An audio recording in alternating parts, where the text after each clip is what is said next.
वासुदेव्यः ओम नमः वासुदेव्यः यदर्चा भावेन तमदिकमनादरे दुर्यः शतादासित सर्गे वदगने तमैथा सुखनिधि लभन्ते सर्वस्य सेवकं समाज किमुतदा महावीर स्वामी नयन बतगामी तब तुम्हें महावीर स्वामी नयन बतगामी तब तुम्हें महावीर स्वामी नयन बतगामी तब तुम्हें दुर्वाह बंदनानितम चारित्र दर्शनाएगा चारित्र गंभीरा मोक्षे मार्गोगा देसेगा पंच प्रवृत्ति भगवान की एक राधिनाथ भगवान की अंतिम संसंपत्ति भगवान महावीर स्वामी की आचार्य श्री कुंद कुंद भगवंत की आचार्य श्री विमल सागर जी महाराज की आचार्य गुरुदेव सरस्वती सागर जी महाराज की 3 करोड़ मुनि राजों की द्वादशांजनवाणी माता की। हेलो बोलिए वात्सल्य मूर्ति दिव्य तपस्वी आचार्य के राष्ट्रपति आचार्य 108 सुंदर सागर गुरुदेव की भव्य आत्मा पावन दिन चल रहे हैं और भगवान महावीर का भीतरा शासन हम सबको मिला है। भगवान महावीर का भीतरा शासन हमें आत्मा से परमात्मा बनने के लिए मिला है। जो भक्ति जीव भीतरा शासन को पाकर आत्मा से भगवान बनने का पुरुषार्थ करता है उसे जैन शासन में मुमुक्षु आ जाता है। जो भक्ति जीव जिनेन्द्र देव के कुल को पाकर जो भक्ति जीव जिनेन्द्र देव के कुल को पाकर उन जैसा बनना चाहता है उसे कहते हैं जैन। जो जैन कुल को उत्पन्न करने के लिए जिनेन्द्र देव की पूजा करता है उसे कहते हैं जैन। और जो जैन कुल में आकर भगवान की पूजा कर कर पूज्य बनने का पुरुषार्थ करता है उसे कहते हैं जैन। भव्य आत्माओं भगवान कुंद स्वामी ने 2 उपाय बताए हैं जिनसे आप मोक्ष का मार्ग प्राप्त कर सकते हो। आचार्य कुंद स्वामी ने 2 मार्ग बतला दिए हैं कि यदि आप चाहते हो कि मेरे जैन कुल का पाना सार्थक हो जाए या मैं जैन अपने नाम के पीछे लिखता हूँ उस जैन लिखने का नाम सार्थक हो जाए तो 2 मार्ग हैं। पहला मार्ग है निर्गंथों का मार्ग। पहला मार्ग है मुनियों का मार्ग।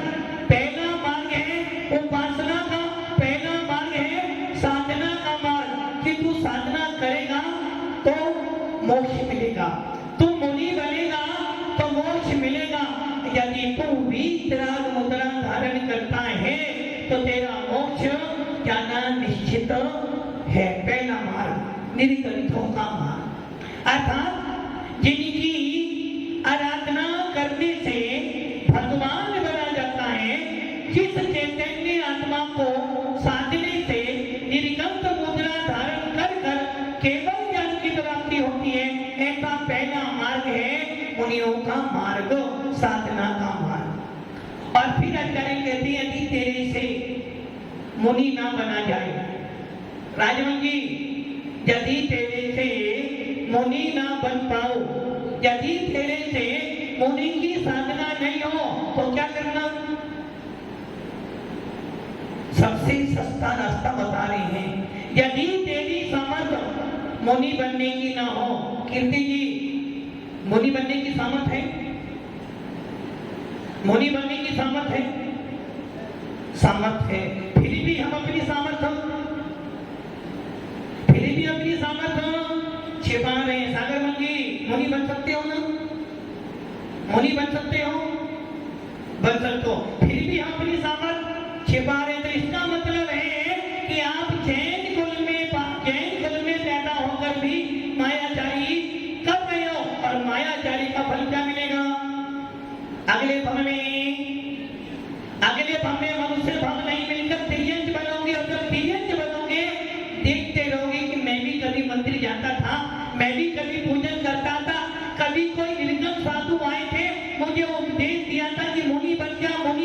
मोहनी बन जा।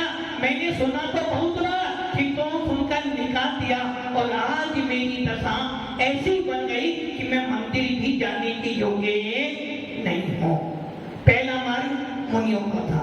अब दूसरा मार्ग की चर्चा करते हुए कह रहे हैं कोई बात नहीं, तेरे पास जिम्मेदारियां हैं, राजू की जिम्मेदारियां हैं, पूरे 7 वारी जिम्मेदारी राजू भैया के ऊपर ही है। मानते हैं तेरे ऊपर जिम्मेदारियां हैं, मानते हैं तेरा परिवार है, तो ये परिवार का पालन पोषण करना है और ये भी जानते हैं कि तुझे धन भी कमाना है। धन कमाओगे तो दान भी दोगे और नहीं कमाओगे तो दान नहीं दे पाओ। इसलिए दूसरा मार्ग है उपासना का मार्ग। तो उपासना कर, भक्ति कर, पूजा कर और पूज्य बनने का लक्ष्य रख, तो तेरी पूजा तुझे एक दिन निर्गत मुद्रा बनाने वाला पुण्य दे देगी, जिस पुण्य से तो पूजा करना छोड़कर पूज्य बनने का मार्ग अपना लेगा। आचार्य भगवंतों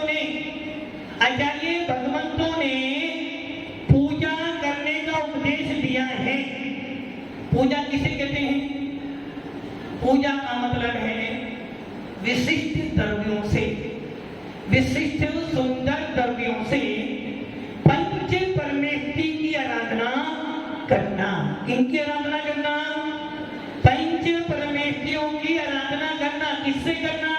सुंदर सुंदर अच्छे द्रव्यों से जिनेन्द्र देव की आराधना करना। विशिष्ट शुद्ध द्रव्यों से, शुद्ध विधि से जिनेन्द्र देव की आराधना करना। और किस लिए करना? कि हे भगवान, तुम तो पूज्य हो चुके हो, तुम तो आराध्य हो चुके हो, मैं भी पूज्य बनने के लिए तुम जैसे कुल में पैदा होकर भी तुम जैसा बनने के लिए ये पूजा करने आया हो। यदि तेरी पूजा से, यदि तेरी आराधना से यदि मैं भी पूज्य बन गया तो मेरी पूजा करना सार्थक हो गया। तो दूसरा मार्ग है उपासना का। और पूजन पंच परमेष्टियों की ही पूजा होती है। कपड़े वाले पंच परमेष्टि में नहीं आते हैं। अरहंत, सिद्ध, आचार्य, उपाध्याय और साधु, इनकी पूजा करने के लिए हम लोगों ने जैन कुल का वेश धारण किया है। ये ध्यान रख लेना, वस्त्रधारियों को पंच परमेष्टि में नहीं माना है। पंच परमेष्टि कैसे होते हैं? निर्गंध। इसलिए कौन स्वामी कह रहे हैं निर्गंध मुद्रा सर्वोपरि है। अब जो निर्गंध नहीं बन पाए, वो इनकी उपासना करो। और भावना का बना कि उपासना करते करते करते करते इतना पुण्य कमा लो कि मैं भी उपासना का मार्ग छोड़कर साधना के मार्ग पर आ जाऊं और साधना करते करते करते मैं भी एक दिन अरहंत भगवान बन जाऊं। भव्य आत्माओं, आप सब लोग पूजा करने आए हो और आचार्य भगवंतों ने कुंद जैसे स्वामी ने भी अपने रहन सार में, अष्टपाउर में, प्रवचन सार में लिखा है पूजा करने का मतलब क्या है? पंच परमेष्टियों के गुणों की आराधना करना, पंच परमेष्टियों के गुणों में अनुराग करना और पंच परमेष्टियों की पूजा करते करते निज भगवान आत्मा को निखारना, ताकि हम भी पूज्य बन जाएं। भव्य आत्माओं, पूजा 6 प्रकार की है। पूजा 6 प्रकार की है। नाम पूजा, स्थापना पूजा, दर्भ पूजा, काल पूजा, क्षेत्र पूजा और भाव पूजा। नाम पूजा तीर्थंकरों के नाम ले लेकर जो जाप करते हो, तीर्थंकरों के नाम लेकर जो पुष्प क्षेपण करते हो, उसे कहते हैं नाम पूजा। आदिनाथ की जय हो, पुष्प क्षेपण कर दिए, ओम नमः आदिनाथ जिनेन्द्राय पुष्पम विभांति समा, ये क्या हो गया आपकी आदिनाथ की ये नाम पूजा। स्थापना पूजा अर्थात बड़े बड़े बिंबों को विराजमान कर बड़ी बड़ी प्रतिमाओं को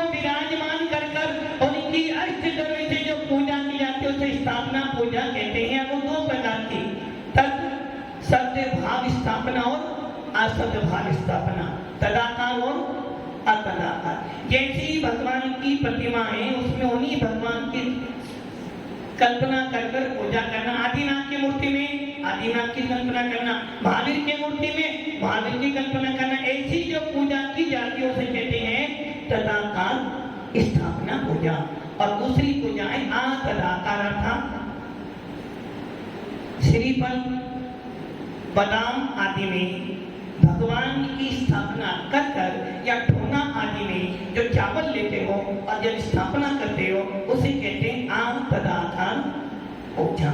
ये हो गई आपकी स्थापना पूजा। तीसरी पूजा है नाम स्थापना दर पूजा, अर्थात दर पूजा मतलब जल चंदन अक्षत आदि 8 द्रव्यों को लेकर जिनेन्द्र देव की पूजा करना उसे कहते हैं द्रव्य पूजा। अर्थात 8 द्रव्यों का आलंबन लेकर 8 द्रव्यों को चढ़ाकर अपनी आत्मा में उन जिनेन्द्र देव की पूजा लोगों के प्रति भावना भाते हुए 8 द्रव्यों को बड़े भावों से चढ़ाना, इसी कहते हैं द्रव्य पूजा। चौथी पूजा कौन सी आ गई? काल पूजा, क्षेत्र पूजा।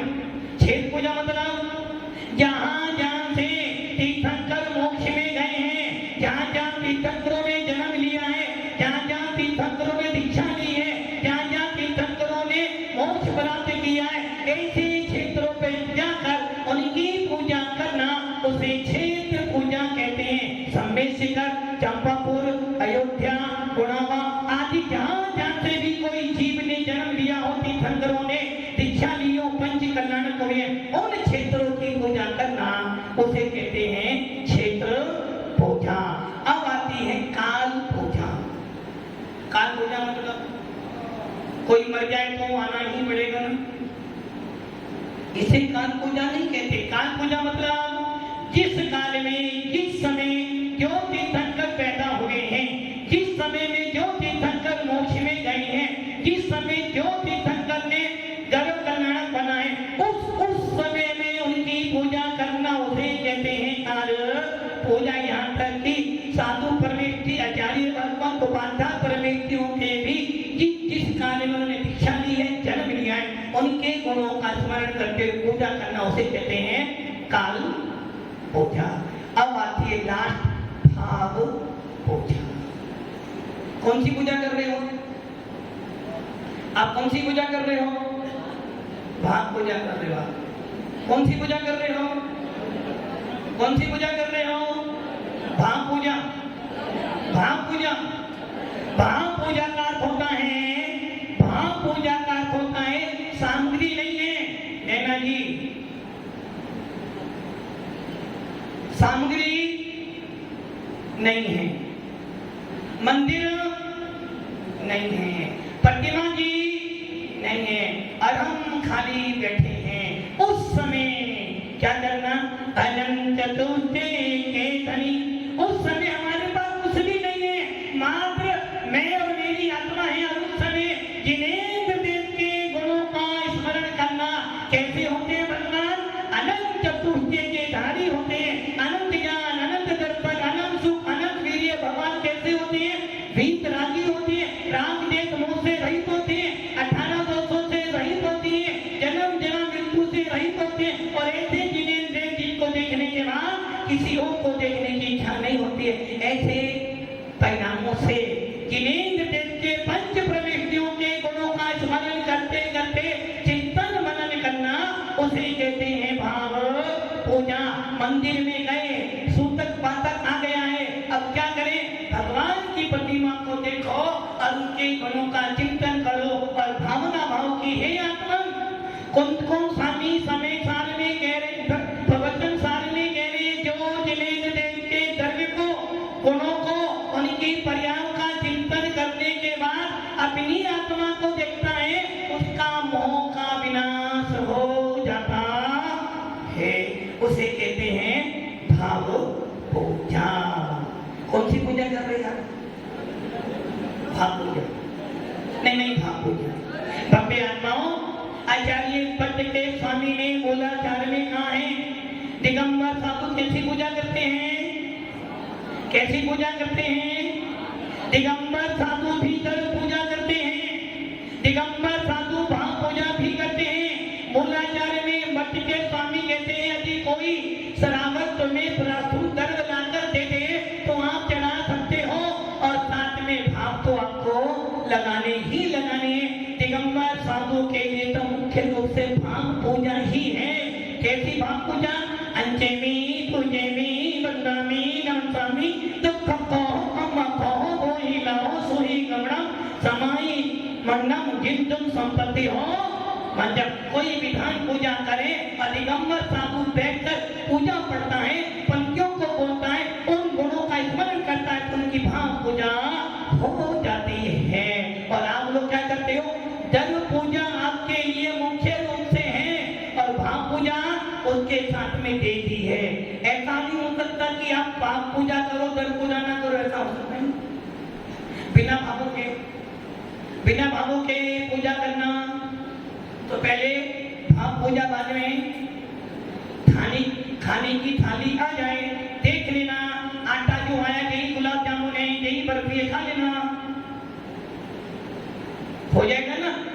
अरे भैया आचार्य भगवान कहते हैं श्रावक के लिए धर्म अनिवार्य है। जिस प्रकार पेट भरने के लिए कच्चे चावल चलेंगे ना, जिस प्रकार पेट भरने के लिए तेरे को अच्छे से अच्छा स्वादिष्ट भोजन चाहिए, क्योंकि भोजन देखने के बाद भूख बढ़ जाती है, वैसे ही जिनेंद्र देव की पूजा करने के लिए श्रावक को अच्छे से अच्छा धर्म चाहिए, और उन धर्मों का आनंद लेकर अपने भावों को उसमें लगाओ।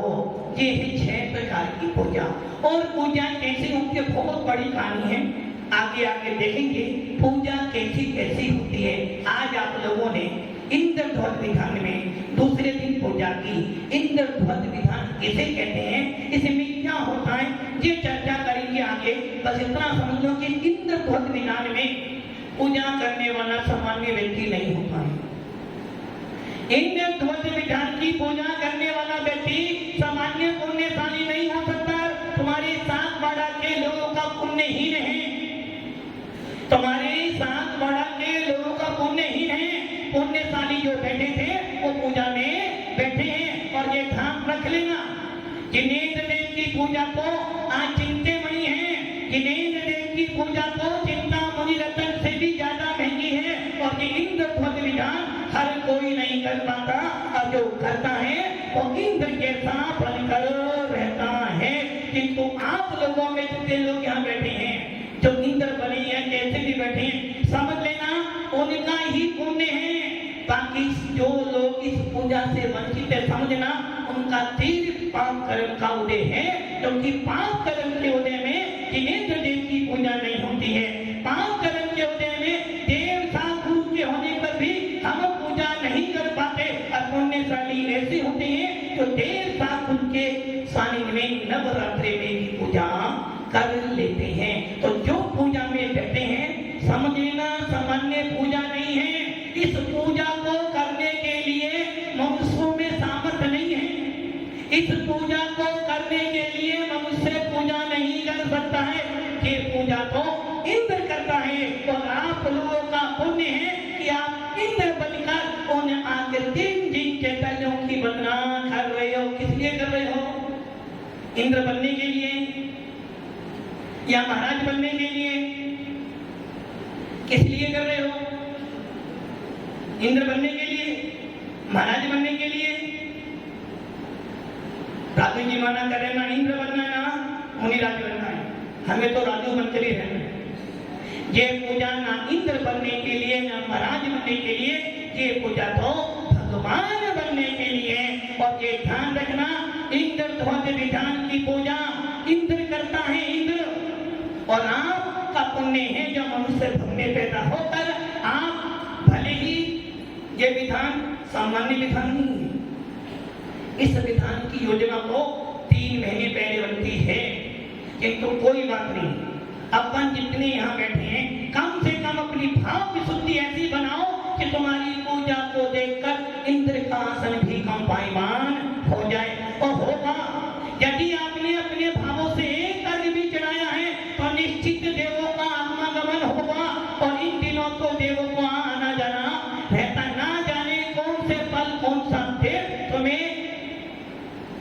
आकर बैठ जाए और जो ना सोचा था वो काम तुम्हारा हो जाए। इसलिए भव्य आत्मा इस इंद्र विधान की पूजा को कर उन आकृतिम जी चैतन्यों की वंदना करके जहाँ हम नहीं जा सकते, उन आकृतिम जी चैतन्यों की पूजा वंदना करके भावना बना कि हे आत्मा, मेरे अंदर भी यही सामर्थ्य है, मैं भी इस नर भव को पाकर, जिन शासन को पाकर भगवान बन जाऊं, बस मेरी पूजा करना सार्थक हो जाएगा। ओम नमः सिद्धेभ्यः।